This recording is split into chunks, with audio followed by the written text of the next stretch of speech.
P ratio यानी कि price to earnings ratio.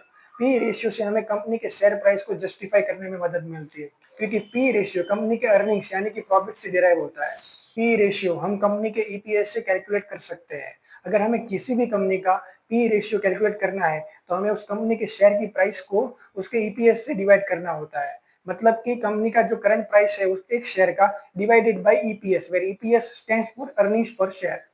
P ratio से हमें ये पता चलता है कि कंपनी के शेयर का प्राइस अभी फेयरली वैल्यूड है, अंडर वैल्यूड है या फिर ओवर वैल्यूड है। फॉर एग्जांपल, अगर किसी कंपनी का पी रेशियो 1 से ज्यादा है तो इसका मतलब ये होता है कि हम उस कंपनी के एक शेयर को खरीदने के लिए उस कंपनी की अर्निंग्स के मुकाबले ज्यादा पैसे दे रहे हैं, यानी कि उस कंपनी के शेयर्स ओवर वैल्यूड है। एंड वाइस वर्सा, अगर पी रेशियो 1 से कम है तो इसका मतलब कि कंपनी के शेयर्स अंडर वैल्यूड है, और अगर पी रेशियो 1 है तो इसका मतलब ये होता है कि उस कंपनी के शेयर्स फेयरली वैल्यूड है। मतलब हम उस कंपनी के शेयर्स के लिए उसकी अर्निंग्स के बराबर ही पैसे दे रहे हैं। पी रेशियो के बारे में अगर आप और भी डिटेल एक्सप्लेनेशन चाहते हैं तो वीडियो लिंक डिस्क्रिप्शन में है, just go and watch it, and don't forget to subscribe this channel.